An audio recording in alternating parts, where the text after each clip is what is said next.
Hello ناظرین، السلام علیکم ورحمۃ اللہ وبرکاتہ۔ جیسے کہ آپ سبھی کو معلوم ہے، یہ قربانی کا مہینہ چل رہا ہے۔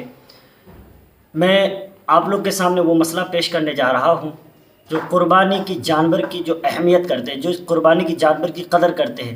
ہم لوگ کیا کرتے ہیں، عوام کے بیچ میں ہے کہ قربانی کے جانور تو خرید کے لاتے ہیں شوق سے، لیکن قربانی کے جانور کو اس طریقے سے رکھتے ہیں کہ ان کی کوئی یہ نہیں ہے، چارہ دے دیا تو دے دیا، پانی دے دیا تو دے دیا۔ لیکن قربانی کی جانور کی کتنی قدر ہونی چاہیے، جو مفتی سلمان اظہری صاحب کیا فرماتے ہیں کہ قربانی کی جانور کس طریقے سے رکھنا چاہیے، اس کو عزت، کیونکہ پلسرات میں وہ سواری بن کر ہمیں پار کریں گے پلسرات کو، تو اس جانور کی درجہ کیا ہونی چاہیے۔ ویڈیو میں دیکھیں، بنے رہے ویڈیو میں اور سلمان اظہری کا پورا بیان سنیں۔ سواری تمہارے لیے قیامت کے دن ہو جائے۔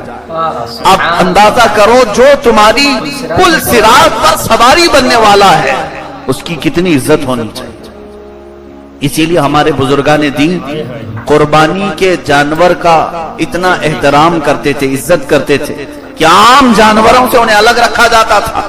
آج بھی یہ ماحول ہے عرب میں کہ اس جانور کے گلے میں الگ سے ایک ہار ڈالا جاتا ہے تاکہ یہ پہچان میں آئے کہ یہ قربانی والا ہے، اور اس کی الگ سے خاطر تواضع ہوتی، اسے الگ سے عزت دی جاتی، اس کے کھانے الگ ہوتے، اسے نہلایا بھی جاتا ہے۔ وجہ یہ ہے کہ ہمیں اپنے آخرت کا خیال ہے کہ یہ ہماری سواری بننے والا ہے۔ اور میاں ہم نے کیا کیا ہے، بکروں کو لا کر لڑائی کرانا، گلی میں تماشے کرانا، ایک بکرے کو دوسرے بکرے کے ساتھ لڑوانا، یہ سخت حرام ہے۔ اور فرمایا گیا یہ جانور تو لڑ لیتا ہے لیکن قیامت کے دن ان لوگوں کے خلاف رب کے حضور مقدمہ کرے کہ اے مولا، اس نے تیری بارگاہ میں قربان ہونے کے نام سے خریدا تھا، مگر مجھ سے اس نے دنیاوی عیاشیوں کے کام کرایا ہے، اور یہ جانور جس کے خلاف کھڑا ہو گیا اس کے دوزخ میں جانے کا اعلان کر دیا جائے۔ اس کو ہلکا نہ سمجھو۔ اے ہماری قوم کے نوجوان، آج ایک بڑی بلا میں ہم پھنستے ہوئے نظر آتے ہیں۔ جانوروں کی دوڑ لگانا، ریسنگ کروانا، یا ان کو سینگ سے سینگ لڑوانا سخت حرام کام ہے۔ حضور پاک صلی اللہ علیہ وسلم نے فرمایا، اللہ کی، اس کے رسولوں کی، اس کے فرشتوں کی ان لوگوں پر لعنت ہے جو پرندوں کو اڑاتے ہیں، بازی لگاتے ہیں، یا مرغوں کی لڑائی کرتے ہیں، یا بکروں کے جھگڑے لگاتے ہیں۔ اس طرح سے جانوروں کو لڑائی کروانا اور اس پہ پیسے کمانا۔ کچھ لوگ خالص بکرے اس لیے پالتے ہیں لڑوانے کے لیے، ریسنگ والا بکرا الگ ہے۔ عزیزان گرامی، یہ سارے افعال مسلمانوں کے نہیں ہیں۔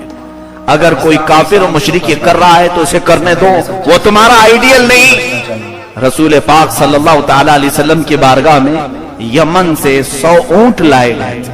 یہ قربانی کا جانور اپنے مالک کو بہت اچھی طرح سے پہچانتا ہے، بہت اچھی طرح سے جانتا ہے، اور تمہاری یہ سفارش کرے گا قیامت کے دن۔ اس کے ساتھ ایسی بدتمیزی کرو گے، اس کے ساتھ ایسی بے حرمتی کرو گے۔ حضور پاک صلی اللہ علیہ وسلم کے پاس جب اونٹ آئے، وہ بھی کیسے جانور تھے۔ حضرت علی رضی اللہ تعالیٰ عنہ فرماتے، 5 اونٹ ہم حضور کے پاس لا رہے تھے ذبح کرنے کے لیے۔ وہ جانور کیسے تھے؟ ہم تو جانور کو بے عقل سمجھتے ہیں، لیکن وہ جب جانور 5 آتے تو وہ اونٹوں میں آپس میں لڑائی ہو جاتی۔ کوئی اونٹ دھکا دے کر دوسرے اونٹ کو پیچھے کرتا، وہ اونٹ دھکا دے کر اسے پیچھے کرتا۔ وجہ کیا تھی؟ ہر اونٹ پہلے حضور کے ہاتھ سے ذبح ہونا چاہتا، ہر اونٹ۔ وہ اپنے مالک کو اچھی طرح سے جانتے تھے۔ عزیزان گرامی وقار، رسول کریم صلی اللہ تعالی علیہ وسلم نے ایک مرتبہ قربانی فرمائی، 2 جانور ذبح فرمائے، چت کبرے بکرے، یعنی جس میں سفیدی اور کالا پن دونوں ہوتا ہے، اس کو چت کبرا کہتے ہیں۔ حدیث پاک میں 2 بکرے ذبح فرمائے۔